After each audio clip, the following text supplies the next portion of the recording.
Hello, welcome to the Reframing Mindset podcast. We are clear my head of the thoughts that are preventing clarity, practice my speech, among other things. Episodes range from informative knowledge to funny stories about my experiences, and in the future, maybe include interviews. So subscribe and enjoy. Episodes drop every other day.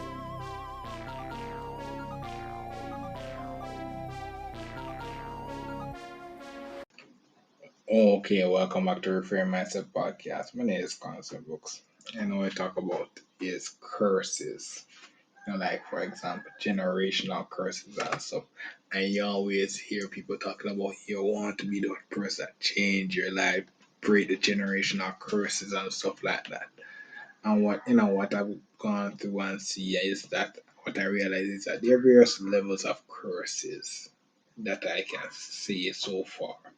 Like you have generational curses where in a generation of bad habits, in a year generation of bad habits, you break it, you can basically change a whole different generations. Change a whole different generation, turn the trajectory, you know, and, and you have that you have, for example, you have also family curses. You're not born in the best situation, but you can basically do a thing that basically just change the family tree forever. And that change just sets up and what happens at the import, and then you have the last thing, you have the personal curses. So yeah, I think how I would see it, that various things will be, for example, you would have so it would be order family, personal, and then generational curses. That's how I see the order. Because what happens is that when you're born into your family, that you do not have that choice. You do not have that choice. So what happens is that you have to basically live with it and then see you make the best of it.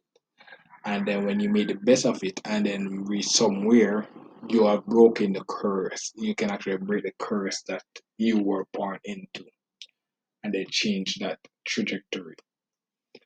Then, when you change that trajectory now and break through that phase, you have actually do something like gain your freedom. You have freed your shackle from that family line of curses. It could be a health curse.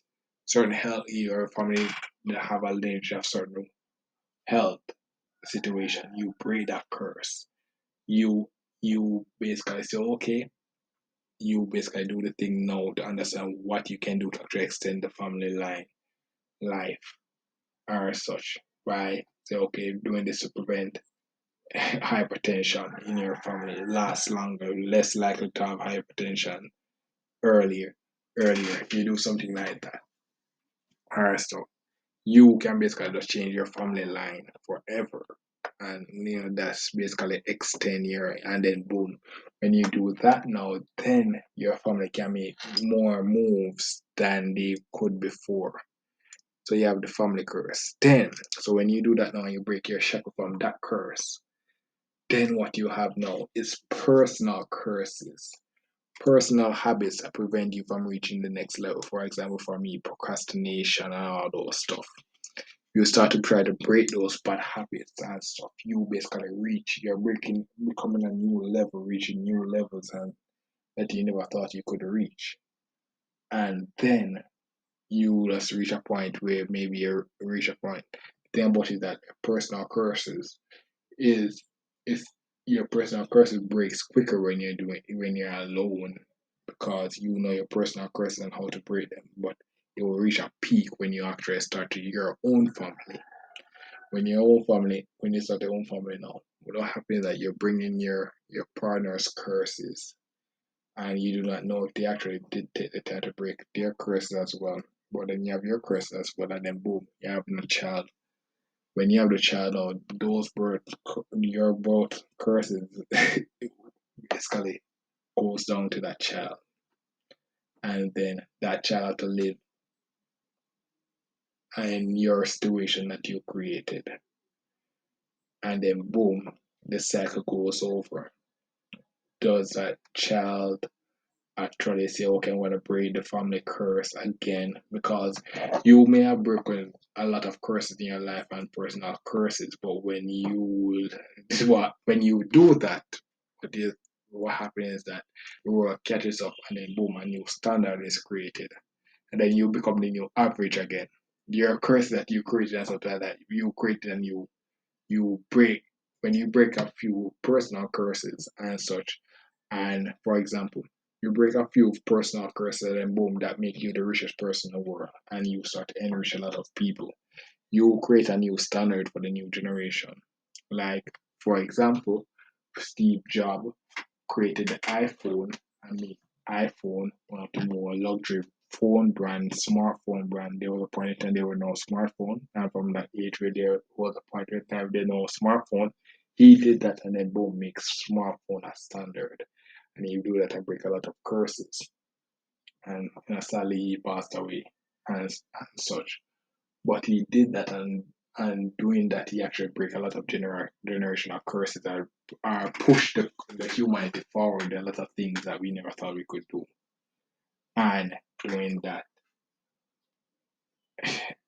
doing that. But what happened was that the fact that the way he went away was he had lack of knowledge about health, and then his health deteriorated.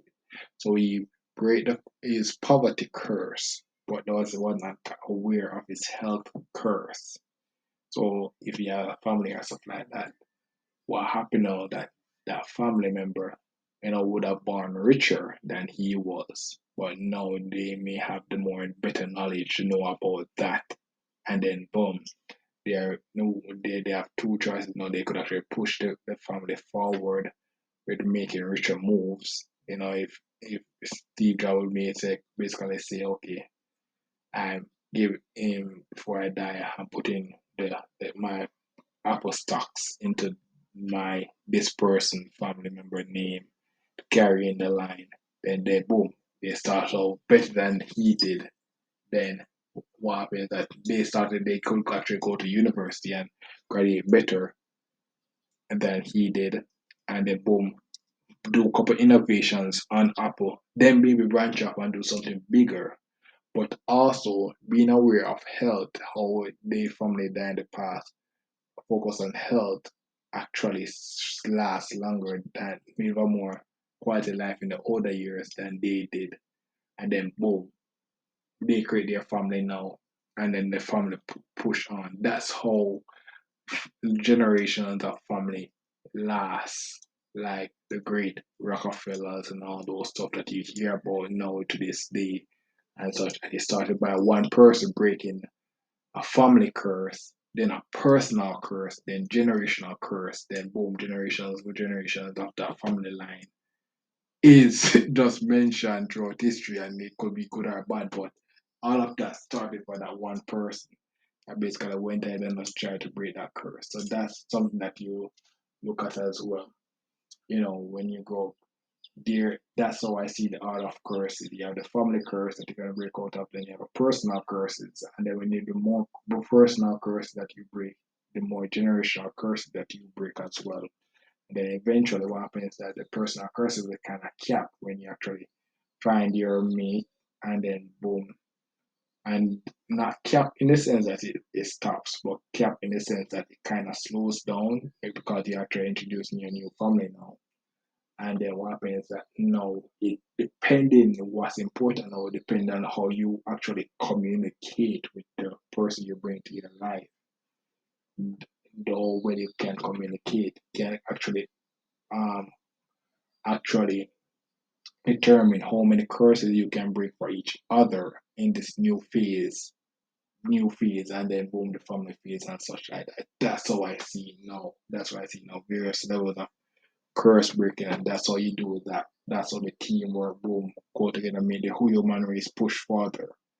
You know, yeah, talk about it, to do those curse breaking and stuff like that, becoming a leader in generation.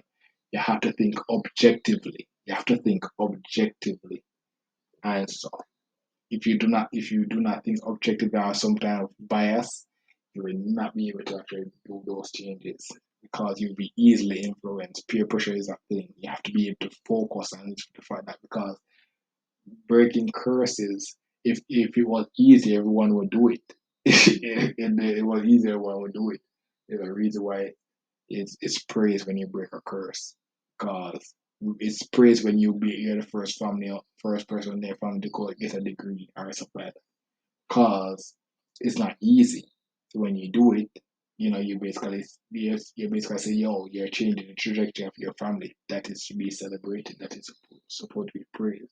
Because you do that, your family line could know how to set the standard of okay, I'm getting a degree is a thing now and stuff. So that's how you have to look at it. That's how you have to look at it. So what this episode is for the future generation of what is that there are certain curses that you're going to be born with, and then what your lifetime will be to see how many curses you can break. And the more curses that you break your life, the better your life going to be. Way better your life going to be. And eventually just do that over and over and over. As I said, like for example, my grandmother lasts 90 years. If I could break a little curse and then last longer than 90 years, there's a lot of curses I could break that then extend my lifespan past that. That's that's something. That is something. you know. And doing that final thought to actually keep my family healthy, may they last more than 90 years as well. That's another curse breaking as well. That's something else, family curse breaking and my personal curse as well. That's how you have to look at life and see, okay, learn how to see something, then boom, you can put it on, push it forward. Same thing with this podcast as well. I did not came up and see inspired by a podcast, and then now boom, I'm doing my thought part actually push it further. And somebody may come and just do it, push it further as well. But ah, it just me just breaking this, using it to break as much curse as I possibly can, and then see, and then that's how you have to see it. Mhm. That's basically for this episode. Thank you for listening. I look forward for the next episode. Mhm.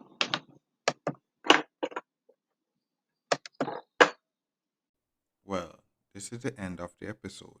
Thanks for watching and look forward for the next episode. To support this podcast, go to anchor.fm/cssb/support or become a sponsor for this episode. If you have a product that you want to have more exposure, DM me on the Instagram page, Reframing Mindset Podcast, or on Twitter at ReframingP. Either way would help. Thank you regardless for listening, and here's a preview for the next episode. Awesome, folks. And this episode I talk about burnt foods because one of the thing is that as I said, just like in my Things Take Time episode, one day, you'll be looking at all, looking at all my cookings or stuff like that and be like, oh my God, or my family will look at all my cooking and, oh my God, you're such a great cook and stuff. But to become a great cook, you have to be an amateur. And what you have to go through is having burnt food. Sometimes you're gonna be cooking food and then boom, you forgot something, and then as you blink, as you move away from the kitchen and come back, you see the food burnt. And there's some days like that, and you just have to just basically just eat the food, eat the food. Because sometimes you're trying to come out of poverty and stuff like that. You can't, or they're wasting the food.